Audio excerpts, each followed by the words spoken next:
ഈ നെഗറ്റീവ് ഇല്ലാതെ പോസിറ്റീവ് ഉണ്ടാവില്ല. കാരണം ഇത് രണ്ടും കൂടിയല്ലേ പ്രവർത്തിക്കാൻ പറ്റുള്ളൂ. എന്താ പറയാ, ആണും പെണ്ണും കൂടി ഉണ്ടായാലേ ഒരു കുട്ടീനെ ഉണ്ടാക്കാൻ പറ്റുള്ളൂ, ഒറ്റയ്ക്ക് വിചാരിച്ചാൽ പറ്റില്ല. എന്ന് പറഞ്ഞ പോലെ ഒന്നിൽ നിന്നേ ഒന്നുണ്ടാവുള്ളൂ.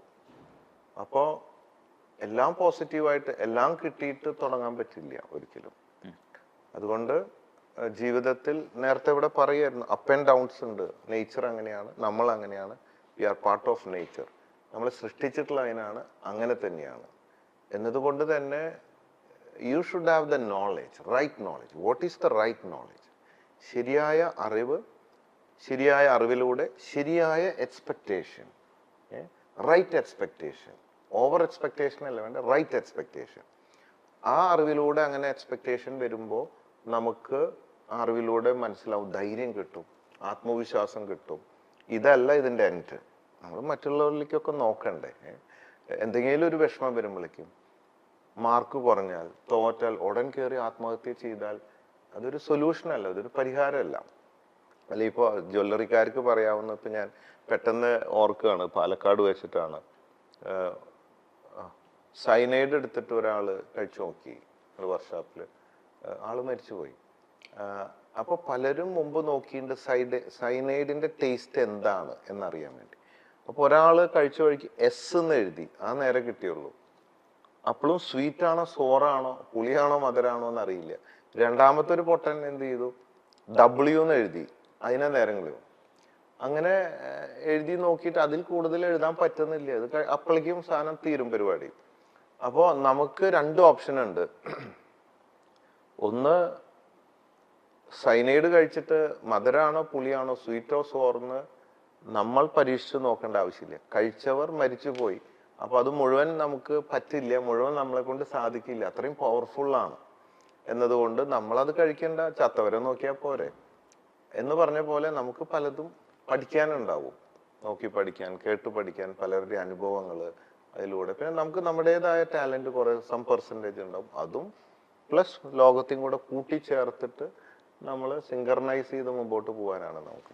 ഹണിയോട് തെറ്റായ ഉദ്ദേശത്തോടെ പെരുമാറിയിട്ടില്ല എന്നാണ് ബോബി ചെമ്മണ്ണൂർ പറയുന്നത്. ബലമായി കൈപിടിച്ചിട്ടില്ല. ആ സമയത്ത് ഹണി റോസ് പരാതിയൊന്നും പറഞ്ഞില്ല. ആഭരണങ്ങൾ അണിയിച്ചിരുന്നു.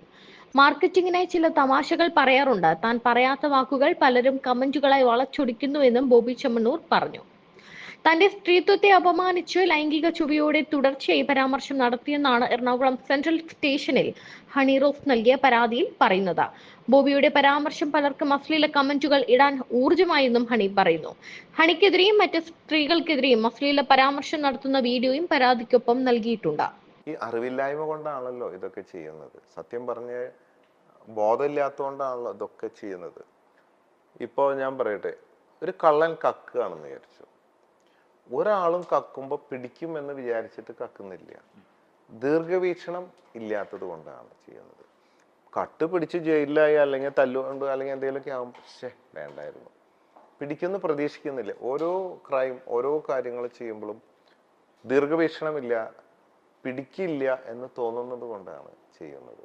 എന്ന് പറഞ്ഞാൽ അറിവില്ലായ്മയാണ്. അറിവില്ല, എന്ത് ചെയ്താൽ എങ്ങനെയാവും എന്നുള്ള അറിവില്ലായ്മ, ലാക്ക് ഓഫ് നോളജ്, ഇതാണ് അതിൻ്റെ ബേസ്.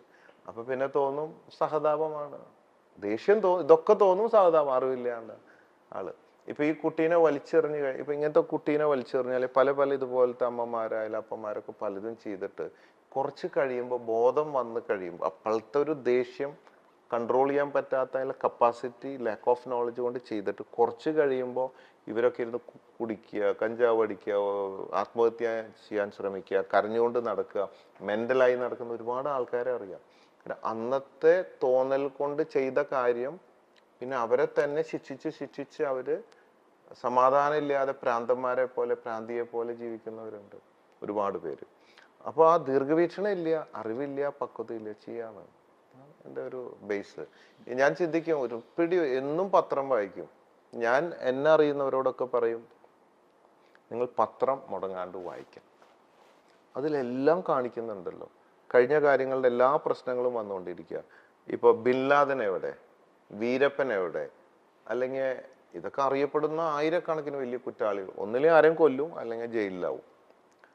അങ്ങനെ അല്ലെങ്കിൽ അതുപോലെ എന്ത് കാര്യം ചെയ്താലും അതിനൊരു ആക്ഷൻ ആൻഡ് റിയാക്ഷൻ ഉണ്ട്, ഒരു പ്രതികരണം ഉണ്ടാവും. അപ്പോൾ നമ്മൾ ഇതൊക്കെ അറിഞ്ഞു കഴിഞ്ഞാൽ ഇനി നമ്മൾ എന്തിനാ ചെയ്തു നോക്കണം, ഇത് ഇങ്ങനെ ചെയ്താൽ അങ്ങനെ തന്നെയാണ് അതിൻ്റെ റിസൾട്ട് എന്ന് നമ്മൾ അറിയുന്നുണ്ട്, മനസ്സിലാക്കുന്നുണ്ട്. എന്നൊക്കെ പറഞ്ഞാലും ആ ചെയ്യണ ആളെ സംബന്ധിച്ച് ഹി വിൽ ഡു ദാറ്റ്. എന്നിട്ടാണ് അതിൻ്റെ ഇമ്പാക്റ്റും പ്രശ്നങ്ങളിലേക്കൊക്കെ. മനസ്സൊരു പ്രകേളിതയാണെന്ന് പറയുന്നത്. അല്ലെങ്കിൽ ഭൂമി സ്വർഗം എന്ന് പറയില്ലേ, എല്ലാവരും ഇതേപോലെ ചിന്തിക്കുക, എല്ലാവർക്കും ദീർഘവീക്ഷണം ഉണ്ട്, ഇന്നത് ചെയ്യില്ല ഇന്നത് ചെയ്യും എന്ന് വിചാരിച്ചാൽ ഇവിടെ ക്രൈമില്ല, ഒരു പ്രശ്നമില്ല, എല്ലാവരും സമാധാനപരമായിട്ട് ജീവിക്കും. പക്ഷെ അത് ഇമ്പോസിബിൾ. കാരണം ഈ ബ്രെയിനിൽ നിന്ന് കിട്ടുന്ന കമന്റ് അനുസരിച്ചാണ് നമ്മൾ പ്രവർത്തിക്കുന്നത്. നടി ഹണി റോസ് നൽകിയ പരാതിയുടെ അടിസ്ഥാനത്തിൽ വ്യവസായി ബോബി ചെമ്മണ്ണൂർ കസ്റ്റഡിയിൽ. വയനാട്ടിലെ ഉടമസ്ഥതയിലുള്ള റിസോർട്ടിൽ നിന്നാണ് ബോബി ചെമ്മണ്ണൂരിനെ കസ്റ്റഡിയിലെടുത്തത്. ബോബി ചെമ്മണ്ണൂരിന്റെ നീക്കങ്ങൾ പോലീസ് നിരീക്ഷിച്ചു വരികയായിരുന്നു. ബോബി ചെമ്മണ്ണൂർ ഒളിവിൽ പോകാനായിരുന്നു നീക്കം. മുൻകൂർ ജാമ്യ ഹർജി നൽകാനും നീക്കമുണ്ടായിരുന്നു. ഇതെല്ലാം പൊളിച്ചാണ് പോലീസ് കസ്റ്റഡിയിലെടുത്തത്. പരാതി നൽകിയതിന് പിന്നാലെ വയനാട്ടിലേക്കുള്ള റിസോർട്ടിലേക്ക് ഇയാൾ മാറിയെന്ന് പോലീസിന് വിവരം ലഭിച്ചിരുന്നു. തുടർന്ന് കൊച്ചി പോലീസ് വയനാട് പോലീസിന് വിവരം കൈമാറുകയായിരുന്നു. കൊച്ചിയിൽ നിന്നെത്തിയ പോലീസ് സംഘവും എത്തിയാണ് ബോബി ചെമ്മണ്ണൂരിനെ കസ്റ്റഡിയിലെടുത്തത്. ബോബി കൊച്ചിയിലേക്ക് കൊണ്ടുപോകുമെന്ന് വയനാട് SP പറഞ്ഞു. അതേസമയം ബോബി ചെമ്മണ്ണൂരിന് പുറമെ ഹണി റോസിന്റെ പരാതിയിൽ രജിസ്റ്റർ ചെയ്ത സൈബർ അധിക്ഷേപ കേസിൽ ഫേസ്ബുക്കിൽ നിന്ന് കൊച്ചി പോലീസ് വിവരങ്ങൾ തേടി. ഈ പരാതിയിൽ മൊഴി നൽകിയ ഹണി റോസ് ഇൻസ്റ്റഗ്രാമിൽ അടക്കം തനിക്കെതിരെ വന്ന അധിക്ഷേപ കമന്റുകളുടെ സ്ക്രീൻഷോട്ട് സഹിതം പോലീസിന് കൈമാറി. അശ്ലീല കമന്റിട്ട 20 പേരെ തിരിച്ചറിഞ്ഞെന്നും നടപടി തുടരുമെന്നും കൊച്ചി സിറ്റി പോലീസ് കമ്മീഷണർ പ്രതികരിച്ചു.